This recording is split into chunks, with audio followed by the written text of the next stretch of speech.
नमस्कार, news India देख रहे हैं आप। आपके साथ मैं हूं मीनाक्षी रजक। बुलेटिन की शुरुआत करेंगे इस वक्त की बड़ी खबर के साथ। बड़ी खबर यह है कि चुनाव आयोग की प्रेस कॉन्फ्रेंस हुई है और राष्ट्रपति चुनाव पर प्रेस कॉन्फ्रेंस हुई है। 15 जून को अधिसूचना जारी होगी, 29 जून तक नामांकन करना होगा और 18 जुलाई को राष्ट्रपति चुनाव के लिए वोटिंग होगी।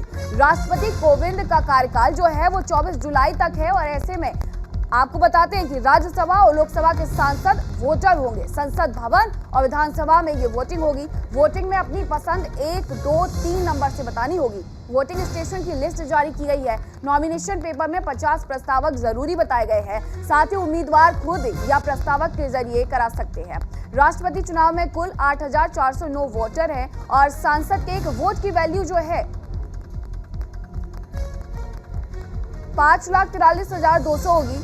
25 जुलाई तक नए राष्ट्रपति को शपथ लेनी है। चुनाव में 776 सांसद वोट डालेंगे। चुनाव में 4,008 मेंबर वोट डालेंगे।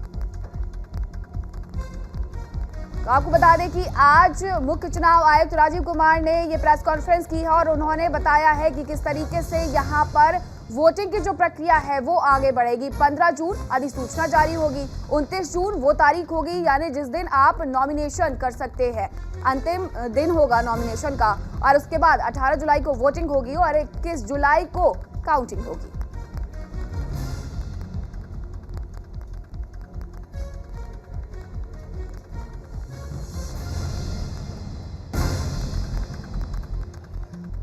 और हमारे साथ हमारे सहयोगी जुड़ गए हैं, रवि जुड़ गए हैं और साथ ही पीयूष भी जुड़ गए हैं। रवि, सबसे पहले तो आज प्रेस कॉन्फ्रेंस की गई है। अगर हम पिछले जो राष्ट्रपति चुनाव हुए थे उसकी तारीखें देखें और इसकी तारीखें देखें, क्योंकि पिछले बार 17 जुलाई को वोटिंग होती है, 20 जुलाई को परिणाम आते हैं। इस बार 18 जुलाई को वोटिंग होनी है और जो परिणाम है वो आने हैं यहाँ पर 21 को।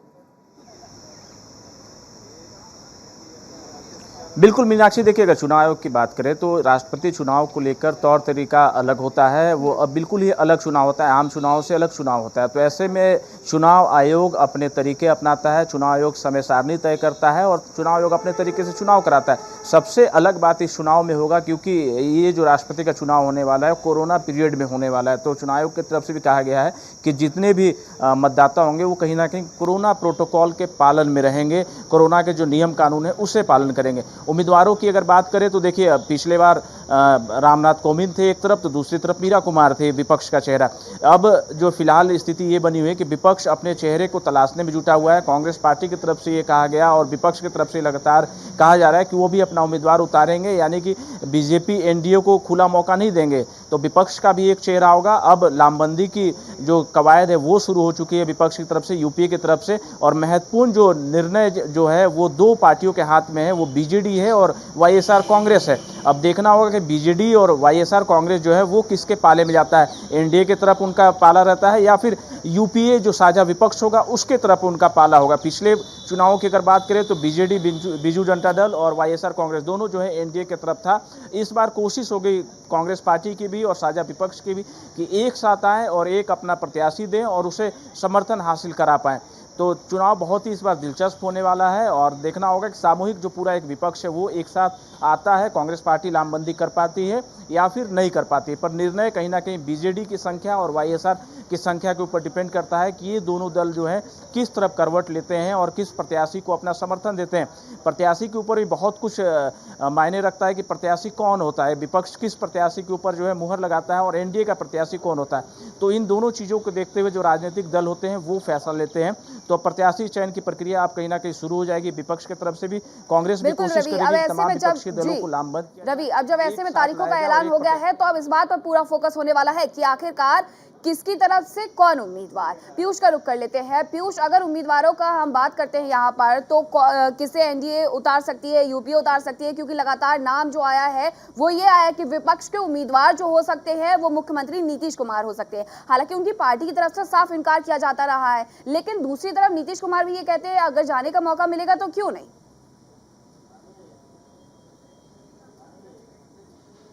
देखिए, निश्चित तौर पर यूपीए को अब इस बार चूंकि एक सशक्त विपक्ष की भूमिका अदा करनी है और राष्ट्रपति चुनाव में जैसा पिछली बार भी अभी रवि हमारे सहयोगी बता ही रहे थे कि मीरा कुमार को प्रत्याशी के तौर पर उतारा गया था और रामनाथ कोविंद एनडीए के प्रत्याशी थे। इस बार भी एनडीए की जो गणित है अगर उसको देखें तो कहीं ना कहीं वो गणित दक्षिण के और उत्तर के इसके सामंजस्य को बैठाने वाली होगी, जो अभी तक राजनीतिक पंडित हैं वो अनुमान लगा रहे हैं। साथ ही साथ ये भी अनुमान लगाया जा रहा है कि कहीं ना कहीं महादलित का भी चेहरा वापस लाया जा सकता है। तो ये तमाम ऐसे अनुमान हैं, आदिवासी फैक्टर्स को भी उपयोग किए जाने की बात की जा रही है।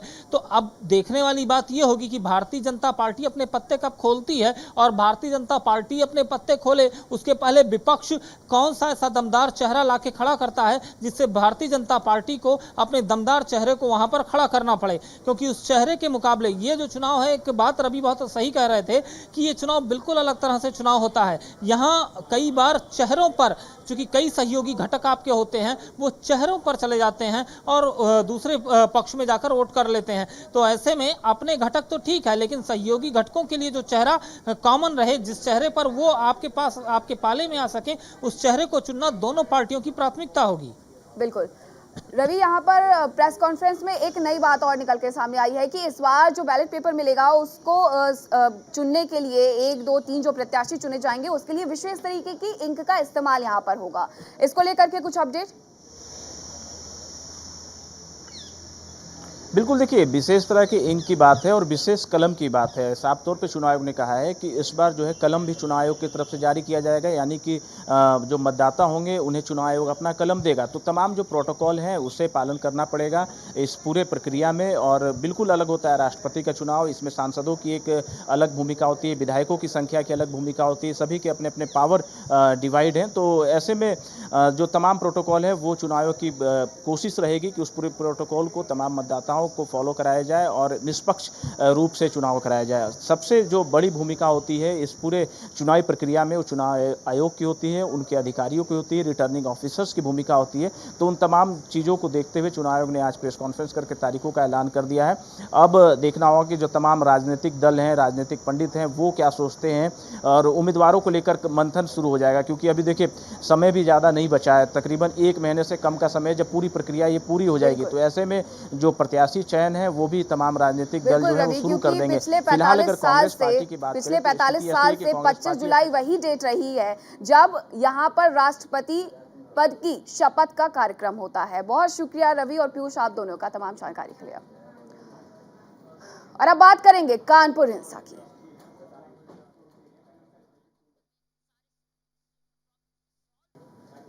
और कानपुर हिंसा मामले में सूत्रों के हवाले से बड़ी खबर आपको पहले बताते हैं। अनवरगंज के एसीपी एसएचओ से हो सकती है पूछताछ। चौकी इंचार्ज नईम अख्तर से भी पूछताछ हो सकती है। हिंसा से पहले पुलिसकर्मियों के संपर्क में था मुख्य आरोपी और पुलिसकर्मियों के संपर्क में जफर हयात हाशमी था, जिसको लेकर के अब पूछताछ संभव है। चौकी इंचार्ज नईम अख्तर से भी पूछताछ हो सकती है और साथ ही हिंसा से पहले पुलिसकर्मियों के संपर्क में मुख्य आरोपी जफर हयात हाशमी बताया जा रहा है। तो ऐसे में अब पूछताछ का जो पंजा है वो पुलिसकर्मियों की तरफ भी कसता हुआ नजर आ रहा है। आपको बता दें कि जो मुख्य आरोपी है वो जफर हयात है और कानपुर हिंसा मामले में सूत्रों के हवाले से ये बड़ी खबर है, जहां अनवरगंज के एसीपी एसएचओ से पूछताछ हो सकती है। चौकी इंचार्ज नईम अख्तर से भी पूछताछ हो सकती है।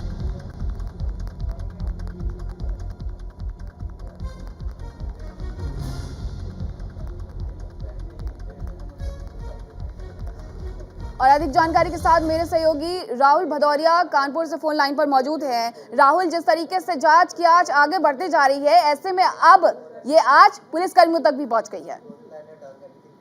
बिल्कुल, जिस तरीके से जांच का दायरा कानपुर पुलिस का जिस तरीके से बढ़ता चला जा रहा है उस तरीके से कई लोग जो है शिकंजे में आते चले जा रहे हैं। जिससे जिस तरीके से कानपुर पुलिस ने अपनी जांच चालू करी थी तो सीसीटीवी फुटेज भी सामने आए थे, जिससे कई लोगों की पहचान हुई थी और 56 से अधिक लोग जो है अब तक जेल जा चुके हैं और लगातार जो पहचान है वो अभी भी जारी है। जिस तरीके से व्हाट्सएप चैट्स अब वायरल हो रही हैं, व्हाट्सएप ग्रुप्स वायरल हो रहे हैं, तो कहीं ना कहीं चाहे वो कांग्रेस कनेक्शन हो, चाहे फिर वो सपा कनेक्शन हो, या फिर चाहे ओवैसी की पार्टी का कनेक्शन हो या फिर पीएफआई जैसी जो एजेंसीज हैं उनका कनेक्शन हो, वो कहीं ना कहीं खुलता चला आ रहा है। उसी क्रम में आज एक और व्हाट्सएप ग्रुप से चैट्स वायरल हुई हैं, जिसमें मैं पहले भी बोल चुका हूं, अपने दर्शकों को पहले भी बता चुका हूं कि इस पूरे मामले में कहीं ना कहीं पूरी संदिग्ध भूमिका जो है वो अनवरगंज एसीपी अकमल खान की रही है। चूंकि जिस तरीके से इस पूरे मामले का मास्टरमाइंड हयात जफर हाशमी एक अपना बयान वायरल किया था, जिस तरीके से वो इन लोगों के टच में था, इनको सारी जानकारी दिया था उसने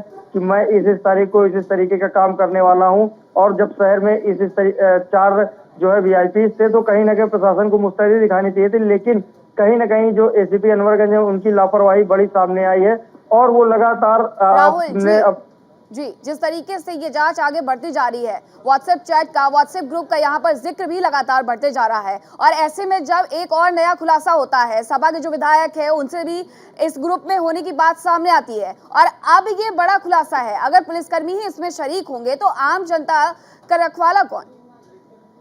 जी बिल्कुल, जिस तरीके से मैंने सुबह भी बोला था और कई दिनों से मैं कह रहा हूं कि इसमें जो कानपुर का इंटेलिजेंस रहा वो उसका तो फेलियर रहा ही, लेकिन जिस तरीके से ये एक समुदाय से विशेष भरा क्षेत्र है, तो वहाँ पे जो चौकी इंचार्ज है उनका नाम है नसीम अख्तर और जिस तरीके से एसीपी सीसामाऊ है उनका भी नाम है अकमल खान।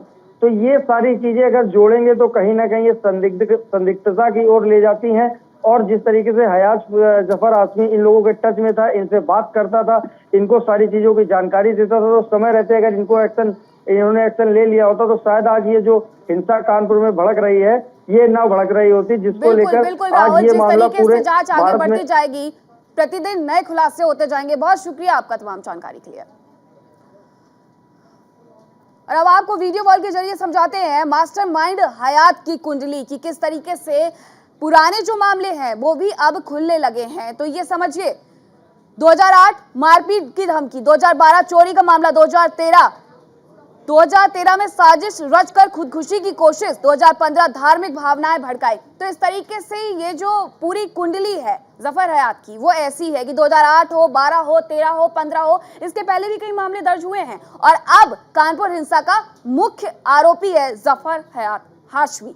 ये 2008 का मामला मारपीट धमकी, 2012 चोरी की घटना, 2013 में साजिश रचकर खुदकुशी की कोशिश और 2015 में धार्मिक भावनाएं। और अब ये देखिए कानपुर हिंसा में विदेशी फंडिंग का खुलासा किस तरीके से हो रहा है। 2019 में कानपुर के बाबूपुरवा में लगा गया बैंक खाता। सूत्रों के हवाले से ये बता रहे हैं, जो 30 जुलाई 2019 को खाते में 3.5 करोड़ रुपए आते हैं। सितंबर 2021 में खाते से 98 लाख रुपए निकाले भी जाते हैं और 2 से 3 साल में इस संदिग्ध खातों से करोड़ों रुपए का लेन देन हुआ है। एजेंसियों को 2 और खातों की भी जानकारी मिली है, यानी कि टोटल जो खाते हैं वो अभी 3 खातों की जानकारी मिली है। ईडी की एंट्री भी हो सकती है ऐसे में। और अब ये ग्राफिक्स के जरिए समझिए दंगे को डिकोड करने की कोशिश।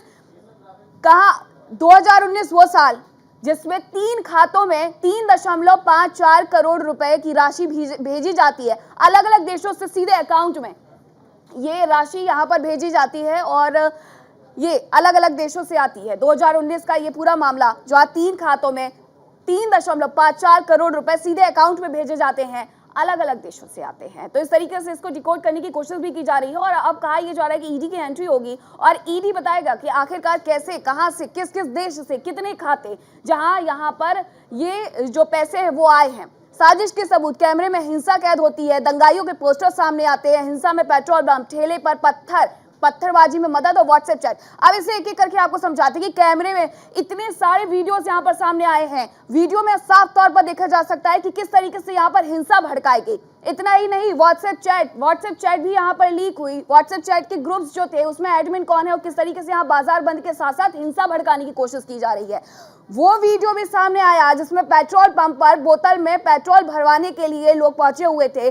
हिंसा में पेट्रोल बम का इस्तेमाल किया जाता है और पेट्रोल बम बनाने के लिए बाकायदा जाते हैं लोग, पेट्रोल भरवाते हैं बोतल में और साथ ही ठेले पर पत्थर गए। जिस तरीके से वहां पत्थरबाजी होती है वो ठेला भी बरामद किया गया, वो ट्रक भी बरामद किया गया जिसमें पत्थर लेकर के आए थे। पत्थरबाजी में इस तरीके से मदद होती है, व्हाट्सएप चैट जिसका आप उपयोग करते हैं लोगों से संपर्क साधने में, लेकिन यहाँ पर दंगा भड़काने में इसका पूरा उपयोग किया जाता है। तो इस तरीके से इसे डिकोड करने की हम कोशिश कर रहे हैं, आपको बता रहे हैं कि आखिरकार इस हिंसा के इतने सबूत हैं और इसी सबूतों के साथ जो ये जांच है वो अब आगे बढ़ रही है। अब बात करेंगे दिल्ली की, जहां ओवैसी के खिलाफ एफआईआर दर्ज हुई है। ओवैसी पर लोगों को उकसाने का आरोप लगा है। ओवैसी पर एफआईआर दिल्ली पुलिस ने दर्ज की है। धार्मिक भावनाएं आहत करने पर यह एफआईआर दर्ज की गई है। सोशल मीडिया पर बयानबाजी के चलते एफआईआर हुई है। दिल्ली पुलिस ने अलग अलग 2 एफआईआर दर्ज की है। सुबह से लगातार हम आपको ये खबर बता रहे हैं कि किस तरीके से एआईएमआईएम चीफ असदुद्दीन ओवैसी पर दिल्ली पुलिस में एफआईआर दर्ज की गई है। इतना ही नहीं, 9 और लोगों के खिलाफ भी एफआईआर दर्ज की गई है, जिसमें असदुद्दीन ओवैसी का नाम भी शामिल है। बताया ये जा रहा है कि धार्मिक भावनाएं आहत करने, भड़काऊ बयान देने, सोशल मीडिया पर बयानबाजी करने के चलते ये एफआईआर दर्ज की गई है। एक बड़ा प्रदर्शन आज बुलाया गया था दिल्ली के जंतर मंतर पर। हालांकि उसे प्रदर्शन को करने के लिए यहाँ पर इजाजत नहीं मिली, लेकिन एआईएमआईएम के नेता पहुंचते हैं और बड़ी तादाद में लोग पहुंचते हैं। 4 से 5 हजार की तादाद में यहाँ पर लोग पहुंचते हैं, बयान भी देते हैं कि आखिरकार ओवैसी पर यहाँ एफआईआर दर्ज की गई है। लेकिन यहाँ समझने वाली बात यह है कि दिल्ली पुलिस में जो एफआईआर दर्ज हुई है वो इस बात पर हुई है कि अगर आप किसी चैनल पर जाकर के, किसी यूट्यूब प्लेटफॉर्म पर जाकर के भड़काऊ बयानबाजी करते हैं तो उसको लेकर के ये एफआईआर दर्ज की गई है। आरोप यह है धार्मिक भावनाएं भड़काई गई हैं, तो सोशल मीडिया पर बयानबाजी के चलते ये एफआईआर दर्ज। ओवैसी पर एफआईआर पर दिल्ली पुलिस का बयान भी सामने आया है और कहा है कि धार्मिक भावनाएं आहत करने पर यह एफआईआर दर्ज की गई है। और एक और बड़ी खबर आपको बताते हैं, एआईएमआईएम चीफ ओवैसी का ट्वीट भी सामने आया है। उन्होंने कहा है कि मुझे पता नहीं है किस बयान पर एफआईआर दर्ज हुई है। तो यहाँ ये समझने वाली बात है कि जिस पर एफआईआर दर्ज हुई है वो सीधे तौर पर ये कहते हुए नजर आ रहे हैं कि मुझे जानकारी ही नहीं है कि आखिरकार किस मामले पर एफआईआर दर्ज की गई है। ऐसे में दिल्ली पुलिस का बयान सामने आता है कि धार्मिक भावनाएं आहत करने, बयानबाजी करने की वजह से ये एफआईआर दर्ज की गई है। लेकिन असदुद्दीन ओवैसी जिन पर ये एफआईआर दर्ज है वो साफ तौर पर ये कह रहे हैं मुझे जानकारी नहीं है कि आखिरकार किस मुद्दे पर यह एफआईआर दर्ज की गई है। Yes, I think the whole social media is abuzz. So we have registered cases against Ms. Nupur, Mr. Naveen, Mr. Owaisi, and several other people who have been regularly passing such kind of comments on social media, and they are hurting the religious feeling of people in general. So action has been initiated. और एक और बड़ी खबर आपको बताते हैं, स्वास्थ्य मंत्री सत्येंद्र जैन की तबियत बिगड़ी है। कोच रूम के बाहर सत्येंद्र जैन की तबियत बिगड़ी है। सत्येंद्र जैन की कस्टडी 13 जून तक बढ़ी है। उनकी जो कस्टडी थी वो 9 जून तक थी। आज पेशी होती है और रिमांड की मांग की जाती है। 5 और दिन के लिए बढ़ाने की मांग की जाती है। 4 दिन के लिए इसे बढ़ाया गया है।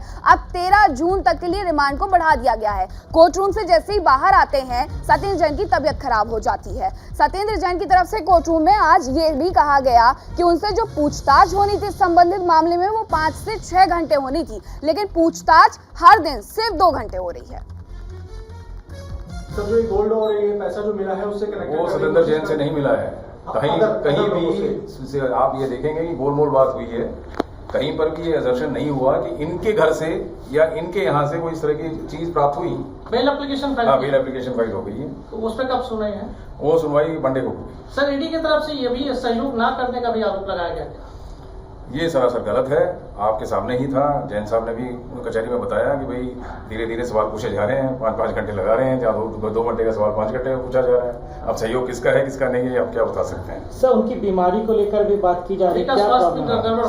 स्वास्थ्य में थोड़ी सी जो है अभी भी मेरे ख्याल से कुछ स्वास्थ्य जो है नासाज थी और कुछ टैकीकार्डिया की प्रॉब्लम। और सत्येंद्र जैन की कस्टडी पर आपके वकील का क्या कुछ कहना है, ये भी सुनिए। वकील ऋषिकेश कुमार जी हैं। ऋषिकेश जी, 5 दिन की कस्टडी मांगी थी लेकिन 4 दिन की कस्टडी दी गई है। क्या कुछ आर्गुमेंट जो है वो ईडी की तरफ से रखे गए? ईडी की तरफ से 2 आर्गुमेंट थे। पहला कि उन्होंने कोई सर्च और रेड किया है, उसमें जो भी चीज़ें मिली हैं उनको कन्फ्रंट करना है।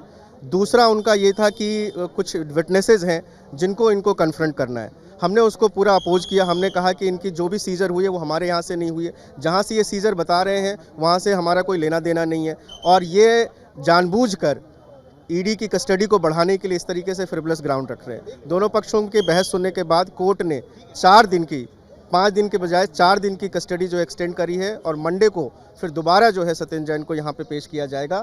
और इस बीच में हमने अपनी बेल एप्लीकेशन भी फाइल की है, जिसकी सुनवाई संभवतः मंडे को शुरू हो जाएगी। सीजर के बाद पिछले 2 दिनों में क्या कुछ पूछताछ सत्येंद्र जैन से की गई है, इस बारे में कुछ ईडी ने जानकारी? ये हमारा बिल्कुल स्पेसिफिक क्वेश्चन था। हमने जो है कोर्ट के समक्ष भी जो है इस बात को रखा कि अगर आपने 6 तारीख को अगर बरामदगी की है तो 6 तारीख से 9 तारीख तक आपके पास जो इतने घंटे थे उसमें हमारे से आपने क्या सवाल पूछा। उनके पास कोई जवाब नहीं था। सत्येंद्र जैन ने भी कहा कि हमसे कोई सवाल जो है उन सर्चेज और सीजर के बारे में नहीं किया गया, जिससे साबित होता है कि वो वेट कर रहे थे कि आज वो दरखास्त लगाएंगे कि हमें इनके बारे में सवाल पूछना है और उनको फर्दर कस्टडी मिल सके। तो एक प्लॉय है, एक ईडी का एक तरीका है जिस तरीके से वो हैरेस कर रहे हैं उनको जो है प्रेशराइज करने का, कि ज़्यादा से ज़्यादा जो है उनको पुलिस कस्टडी मिल सके। आखिरी सवाल, क्योंकि आज सत्येंद्र जैन की तबीयत भी जो है वो नासाज नजर आ रही थी और आपने अभी जिक्र किया कि उनको हरास किया गया, अभी फिलहाल उनको क्या हॉस्पिटल लेकर गए हैं?